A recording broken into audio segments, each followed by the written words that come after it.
పంజరంలో బంధించబడ్డ ఒక చిలుక ఒకరోజు తన యజమానిని ఇలా అడిగిందంట. నన్ను వదిలిపెట్టేయి, నేను వెళ్ళిపోతాను అని. ఆ యజమాని అన్నాడంట, నీకేం లోడ్ చేశాను, నీటికి ఆహారానికి ఏ కొదవ లేకుండా చూస్తున్నాను కదా, నీకు ఇంకేం కావాలి అని అడిగాడంట.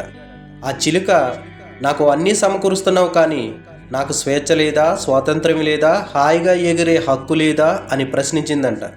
ఆ మాటలకు జాలిపడిన యజమాని ఆ చిలుకను బయటికి విడిచిపెట్టేశాడంట. ఆ చిలుక ఎంతో ఆనందంగా, సంతోషంగా, హాయిగా కొంతసేపు తిరిగి తనలాగే ఉన్న ఒక చిలుకల గుంపు దగ్గరకు వెళ్ళి వాలిందంట.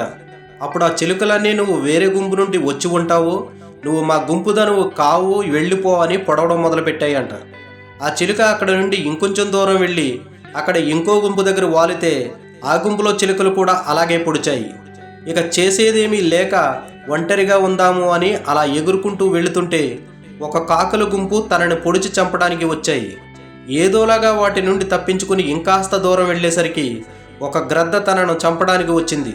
దాని నుండి కూడా ఏదోలాగా తప్పించుకుని ఒక చెట్టు పైన వాలి, అరే నా పరిస్థితి ఇలా అయిపోయింది ఏంటి అని రోధిస్తున్న సమయంలో ఒక బోయేవాడు ఒక బాణం వేశాడు. దెబ్బ బలంగా తగలడంతో చెట్టు నుండి నేల మీద పడి రోధిస్తూ మనసులో ఇలా అనుకుందంట, స్వేచ్ఛ స్వాతంత్ర్యం అనుకుంటూ బోనులో నుండి బయటకు వచ్చినందుకు నాకు తగిన శాస్తే జరిగింది అని తన ఆఖరి శ్వాస విడిచిపెట్టిందంట. ప్రతి స్త్రీకి పెళ్లి అనేది ఒక బోను వంటిది. అక్కడ వ్యక్తిగత స్వేచ్ఛ, వ్యక్తిగత స్వాతంత్రం, వ్యక్తిగత ఆనందం ఉండకపోవచ్చు, కానీ రక్షణ మాత్రం ఖచ్చితంగా ఉంటుంది. ఇవన్నీ కోరుకునే ఒక స్త్రీ పెళ్లి అనే బంధం నుండి బయటపడితే తన జాతి వారే, అంటే సాటి స్త్రీలే తనను ముందుగా పొడుచుకు తింటారు. మొగుడిని వదిలేసి బజారుదానిలాగా తిరుగుతుంది అని సూటిపోటి మాటలతో చంపుతారు. వాళ్ళ నుండి తప్పించుకున్న కాకులాగా ఒకడు, గ్రద్దలాగా మరొకడు ఇలా ఏడిపిస్తూనే ఉంటారు. వీళ్ళందరినీ తప్పించుకుని ఆ బోయేవాడు లాంటి ఎవడో ఒకడిని నమ్మి చివరికి సంసారాన్ని, కుటుంబాన్ని వదులుకుని బయటికి వచ్చి నువ్వు ఎంత తప్పు చేసావో పశ్చాత్తాపడినా నీ జీవితం మాత్రం వెనక్కి రాదు.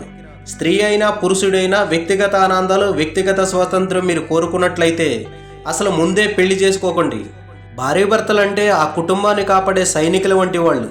దేశాన్ని కాపాడడానికి సైనికులు వారి ఆనందాలను వదులుకుని రాత్రి పగలు ఎలా కాపలా కాస్తారో, అలాగే మీ ఆనందాలను వదులుకుని మీ పిల్లల భవిష్యత్తు కోసం పోరాటం చేసేవాళ్ళే నిజమైన తల్లిదండ్రులు, నిజమైన భార్యాభర్తలు. పెళ్ళి అనేది బానిసత్వం అనుకుంటే బాధ కలుగుతుంది, బాధ్యత అనుకుంటే ఆనందం కలుగుతుంది. నీ ఆనందాలను నువ్వు పొందాలి అనుకుంటే నిన్ను నమ్ముకున్న వాళ్ళు బాధపడతారు. నీ ఆనందాలను త్యాగం చేయగలిగితే నిన్ను నమ్ముకున్న వాళ్ళు ఆనందపడతారు.